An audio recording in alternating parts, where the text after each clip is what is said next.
साधना सब कुछ ये हो रहा है कि हम हरि के हो जाएं और हरि हमारे हो जाएगी। कथा आएगी अभी जब संवाद होगा केवट और भगवान राम में, तो केवट जाते समय भगवान राम कहते कुछ मांग लो, तो कुछ नहीं चाहिए, बोले कुछ मांग लो।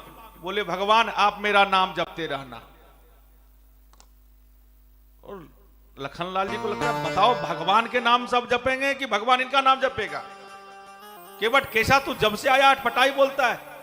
बोले भगवान हम तो संसारी हैं, पता न किस मोह में किस लोभ में कहां फंस जाएं और आपका नाम भूल जाएं। तो आज कोई करे बात तो आप टेलीफोन मुझे लगा लो या मैं टेलीफोन आपको लगा लो, बात तो दोनों करेंगे ना। तो भले भगवान क्या फर्क पड़ता है हम आपको याद करें या आप हमको याद करें। अगर देना ही चाहता हो ना, तो अगर मैं जब आपका नाम लेना भूल जाए तो तब आप मेरा नाम लेने लगना। ऐसे केवट आएगा आगे, बहुत बढ़िया प्रसंग है। कल हम लोग कथा कहां तक श्रवण किए माए बाप, कहां गए थे हम लोग? भूल गए? मांगने के लिए भरत दशरथ जी के यहां महामुनि ज्ञानी विश्वामित्र जी आए हैं। कल विश्वामित्र जी के बारे में जान गए कितने बड़े, एक ही जन्म में सब कुछ हो गए हो। देखो, और ऐसे मांग रहे हैं जैसे बालक फूट फूट कर रोता है। एकदम दशरथ जी के चरणों में उतरी बिछा दिया कि राजन मैं भीख मांगने आया हूं, मैं अनाथ हूं, मुझे सनाथ कर दो, मुझे राक्षस बहुत सताते हैं, मेरी रक्षा करो। आप कल्पना करिए भारत के साधु पर कितना बड़ा संकट आया होगा।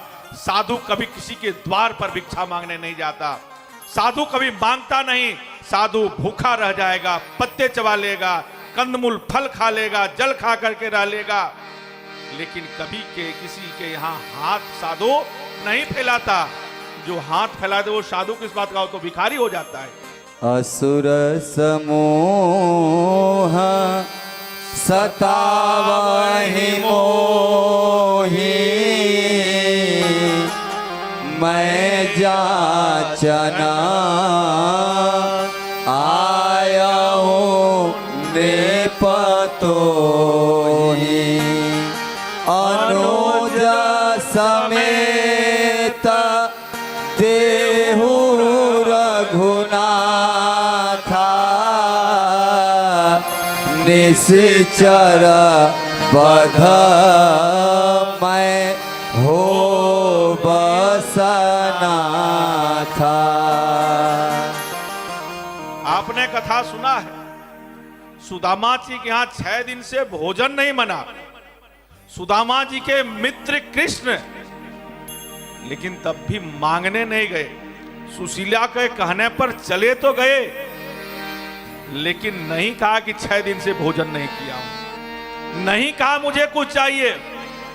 और कृष्ण ने भी ऐसी परीक्षा ली कि जो खड़ा और जो अच्छे कपड़े पहनने दिए थे जाते समय उतरवा लिए, कि लगता है कि दोस्त तू मेरा भूल गया, ये खड़ा हूं ये सब मेरे हैं, तेरा ये देखो फटा हुआ रखा हुआ है।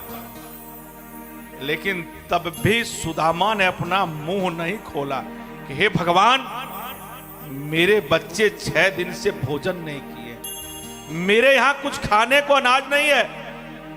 ते प्राण चला जाए लेकिन साधु मांग नहीं सकता किसी से, जल पी करके रह जाएगा, अपना प्राण छोड़ देगा, पत्ते खा करके रह जाएगा, कंदमूल फल खा लेगा, लेकिन किसी के यहां मांगता। लेकिन कब मांगता है? जब समाज का कोई कार्य हो, राज्य का कोई कार्य हो, धर्म का कोई कार्य हो, यज्ञ का कार्य हो, तो वही साधु जिनके यहां मिलने के लिए घंटों समय लगता है, वह सबके दरवाजे पर चलता है, मुझे यज्ञ करना है, आप लोग मदद करिए। और ऐसे कामों में बढ़ चढ़ के मदद करना चाहिए। आज जब यज्ञ करने के लिए नहीं दे रहे हैं, तो आज महामुनि ज्ञानी को भी मांगने के लिए जाना पड़ता है। और मानो वह यह भी कर रहे हैं कि जब कोई धर्म का काम हो, दे या न दे, सबको खबर जरूर करो, सबसे मांगो जरूर, उसका कल्याण हो जाएगा। आज अपनी उतरी बिछा दिया है और क्या करें कि निश्चर बद्ध में होब सना था। तो एक ने पूछा कि आप क्या अभी तक अनाथ थे क्या?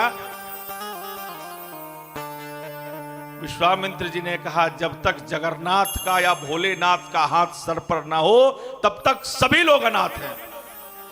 तो आज जगन्नाथ को मांगने के लिए आए हैं। और पूरा मैं ये बता रहा हूं, पूरा में यही है कि गुरु की ही परंपरा को पूरी कथा में गाया गया है। एक गुरुजी थे, उन्होंने अपने गुरुजी से दीक्षा ली, लेकिन उनकी इतनी पद प्रतिष्ठा बढ़ गई